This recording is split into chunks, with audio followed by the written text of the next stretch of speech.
આજે આપણે એક એવી વાર્તા સાંભળીશું જે આપણને ગુજરાતના સાંસ્કૃતિક વારસાના ઊંડાણમાં લઈ જશે. આ વાત છે લગભગ 400 વર્ષ જૂની એક અદ્ભુત કળાની અને એ કળાને જીવંત રાખનારા એના છેલ્લા મહાન કલાકારની. શું વાત છે! સાક્ષાત સરસ્વતી જેમની જીભ પર વસે છે, આવું જેમના માટે કહેવાયું છે એ છે શ્રી ધાર્મિકલાલ પંડ્યા. અને આપણી આખી વાત એમના જ ફરતે છે. તો સવાલ એ થાય કે કોણ છે આ ધાર્મિકલાલ પંડ્યા અને એવી તે કઈ કળા છે જેના એ આટલા મોટા જાણકાર છે? ચાલો સૌથી પહેલા તો આ શખ્સિયતને જ થોડા નજીકથી જાણીએ. સાચું કહું તો એ કોઈ જીવતી જાગતી દંતકથાથી ઓછા નથી. 94 આ એમની ઉંમર છે. પણ જરા થોભો, આ ખાલી એક નંબર નથી. વિચારો, 94 વર્ષની ઉંમરે પણ એવી ગજબની સ્ફૂર્તિ છે ને એમની, શારીરિક અને માનસિક બંને, કે સારા સારા યુવાનો પણ પાછા પડી જાય. એમની યાદશક્તિ તો જુઓ, હજારો શ્લોકો, વેદો, પુરાણોના આજે પણ એમને મોઢે છે, એકદમ ભૂમ વગર. અને વાત અહીં જ નથી અટકતી. એમની જ્ઞાન માટેની ભૂખ તો જુઓ. જાણીને નવાઈ લાગશે, આ ઉંમરમાં પણ એ એટલું બધું લખે છે ને કે દર અઠવાડિયે 2 નવી પેનની રિફિલ જોઈએ.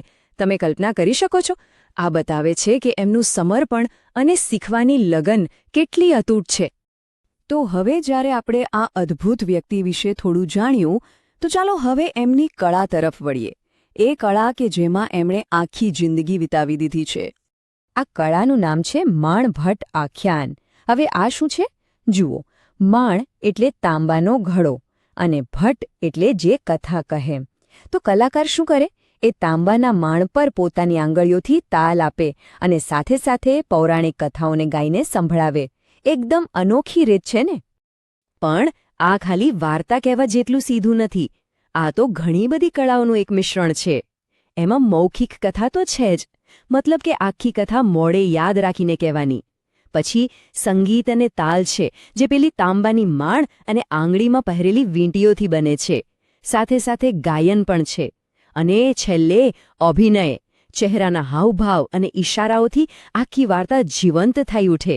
એટલે કે એક જ વ્યક્તિ કથાકાર, સંગીતકાર, ગાયક અને અભિનેતા બધું જ હોય છે. હવે જરા આ પરંપરાના મૂળમાં જઈએ. આ કોઈ નવી વાત નથી. આ તો સદીઓ જૂની એક પ્રાચીન કથા પરંપરા છે. અને આ એવું નથી કે બસ વાર્તા શરૂ કરી દીધી. એનો પણ એક પાક્કું માળખું છે, એકદમ શાસ્ત્રીય. આખી રજૂઆતને અલગ અલગ પ્રકરણોમાં વહેંચવામાં આવે, જેને કડવું કહેવાય છે. હવે દરેક કડવાના 3 ભાગ હોય. પહેલો મુખબંધ, એટલે કે વાર્તાની શરૂઆત. બીજો ઢાળ, જેમાં આખી વાર્તા વિગતવાર કહેવાય. અને છેલ્લે આવે વલણ, જેમાં એ પ્રકરણનો સાર આપીને આગળ શું આવશે એની એક નાની ઝલક આપવામાં આવે. કેટલું વ્યવસ્થિત છે નહીં? જરા એ જમાનો યાદ કરો, જ્યારે ટીવી, રેડિયો કે ઇન્ટરનેટ જેવું કશું જ નહોતું. ત્યારે શું? ત્યારે આ માણભટ્ટ જ લોકો માટે મનોરંજન અને જ્ઞાનનો સૌથી મોટો સોર્સ હતા. એમના થકી જ ધર્મ અને સંસ્કૃતિની વાતો પેઢી દર પેઢી લોકો સુધી પહોંચતી હતી. સમાજમાં એમનું સ્થાન બહુ મોટું હતું. આ પરંપરાનો ઇતિહાસ બહુ જૂનો છે, લગભગ 400 વર્ષ. 17મી સદીમાં તો કવિ પ્રેમાનંદ ભટ્ટ જેવા દિગ્ગજોએ આ કળાને ટોચ પર પહોંચાડી દીધી હતી. અને હવે જુઓ, સદીઓ પછી આ પરંપરાના છેલ્લા વારસદાર શ્રી ધાર્મિકલાલ પંડ્યાના કામને સરકારે પણ બિરદાવ્યું. એમને પદ્મશ્રી જેવું મોટું સન્માન મળ્યું. આ એમના આખી જિંદગીના સમર્પણનું ફળ છે. પણ દરેક સારી વાર્તાની જેમ અહીં પણ એક વળાંક છે, એક સંઘર્ષ છે. આટલી જૂની અને ભવ્ય પરંપરા પર આજે એક મોટો ખતરો છે. અને હકીકત એ જ છે.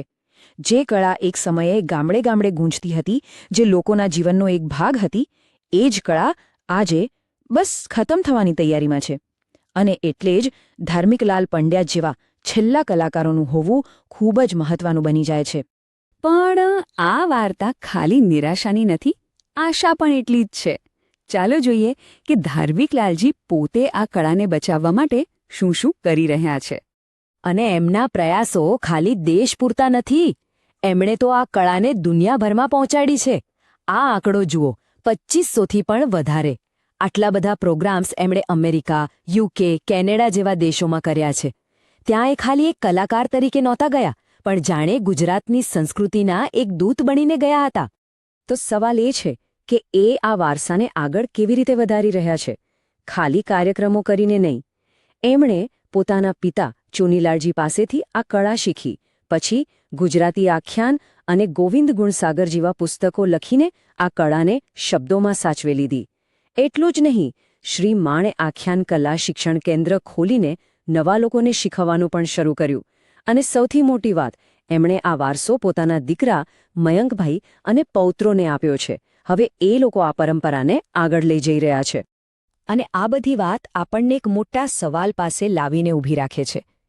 જ્યારે ધાર્મિકલાલ પંડ્યા જેવા છેલ્લા મહાન કલાકાર નહીં હોય ત્યારે આ સદીઓ જૂની કળાનું શું થશે? એ કેવી રીતે જીવશે? એમની આખી જિંદગી આપણને શીખવે છે કે આપણી સંસ્કૃતિને સાચવવી એ ખાલી કલાકારોનું જ કામ નથી, એ આપણી બધાની જવાબદારી છે. તો આપણે શું કરી શકીએ જેથી આપણી આવી અમૂલ્ય પરંપરાઓ ક્યારેય ખોવાઈ ન જાય?